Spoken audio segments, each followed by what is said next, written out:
अध्यक्ष जी, इस कार्यकाल में बहुत ही रिफॉर्म्स हुए हैं और गेम चेंजर है।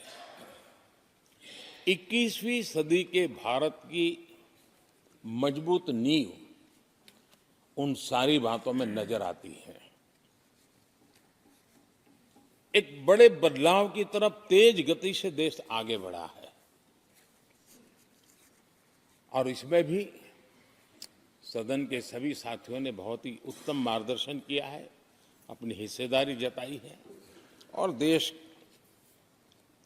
हम संतोष से कह सकते हैं कि हमारी अनेक पीढ़ियां जिन बातों का इंतजार करती थी,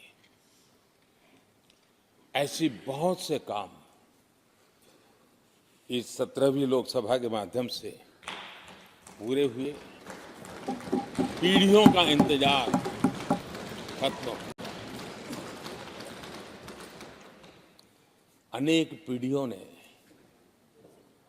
एक संविधान इसके लिए सपना देखा था, लेकिन हर पल उस संविधान में एक दरार दिखाई देती थी, एक खाई नजर आती थी, एक रुकावट चुभती थी।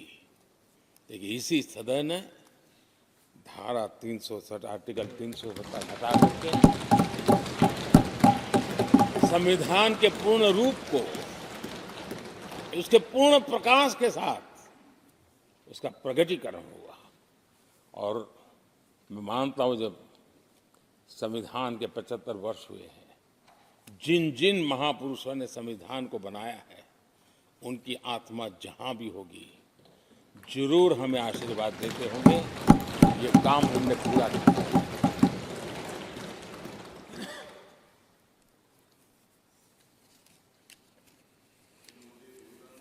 कश्मीर के भी, जम्मू कश्मीर के लोगों को सामाजिक न्याय से वंचित रखा गया था। आज हमें संतोष है कि सामाजिक न्याय का जो हमारा कमिटमेंट है, वो हमारे जम्मू कश्मीर के भाई बहनों को भी पहुंचा करके हम आज एक संतोष की अनुभूति कर रहे हैं।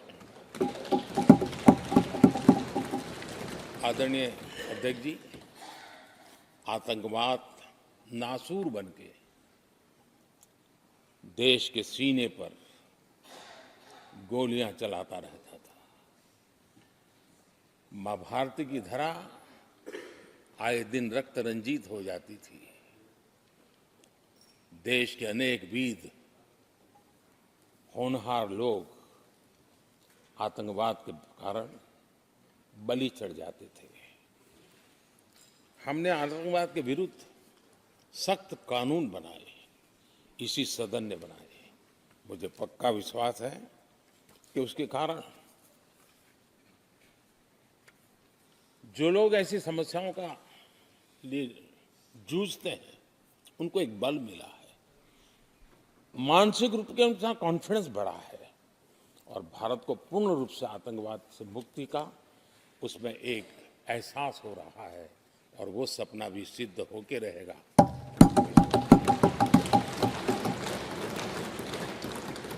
हम 75 साल तक अंग्रेजों की दी हुई दंड संहिता में जीते रहे हैं।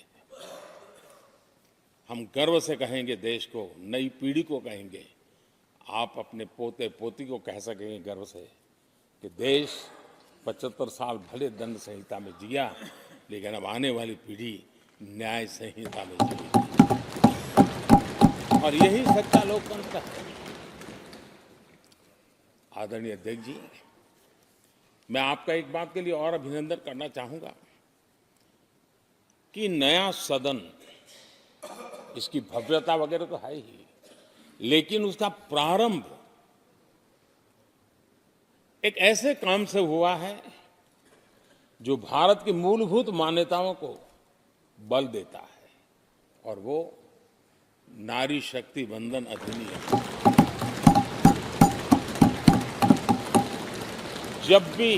जब भी इस नए सदन की चर्चा होगी, तो नारी शक्ति वंदन अधिनियम इसका जिक्र हो करके, यानी एक, और भले ही वो छोटा सत्र था, लेकिन दूरगामी निर्णय करने वाला सत्र था। इस नए सदन की पवित्रता का एहसास उसी पल शुरू हो गया था, जो हम लोगों को एक नई शक्ति देने वाला है। और उसी का परिणाम है कि आने वाले समय में जब बहुत बड़ी मात्रा में यहाँ हमारी माताएं बहनें बैठी होगी, देश गौरव की अनुभूति होगी।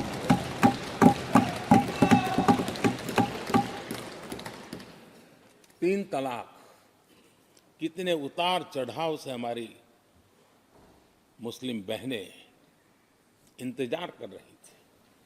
अदालतों ने उनके पक्ष में निर्णय किए थे, लेकिन वो हक उनको प्राप्त नहीं हो रहा था। मजबूरियों से गुजारा करना पड़ रहा था। कोई प्रकट रूप से कहे, कोई अप्रकट रूप से कहे, लेकिन 3 तलाक से मुक्ति का बहुत महत्वपूर्ण और नारी शक्ति के सम्मान का काम 17वीं लोकसभा ने किया है। सभी मान्य सांसद, उनके विचार कुछ भी रहे हो, उनका निर्णय कुछ भी रहा हो, लेकिन कभी न कभी तो कहेंगे कि हाँ, इन बेटियों को न्याय देने का काम भी करने के समय हम वहां मौजूद हैं। पीढ़ियों से होता यह न्याय हमने पूरा किया है, और वो बहनें हमें आशीर्वाद दे रही हैं। आदरणीय अध्यक्ष जी, आने वाले 25 वर्ष हमारे देश के लिए बहुत महत्वपूर्ण है। राजनीति की गहमागहमी अपनी जगह पे है, राजनीतिक क्षेत्र के लोगों की अपनी आशा आकांक्षा अपनी जगह पे है, लेकिन देश की अपेक्षा, देश की आकांक्षा, देश का सपना, देश का संकल्प ये बन चुका है। 25 साल वो हैं जो देश इच्छित परिणाम प्राप्त करके रहेगा।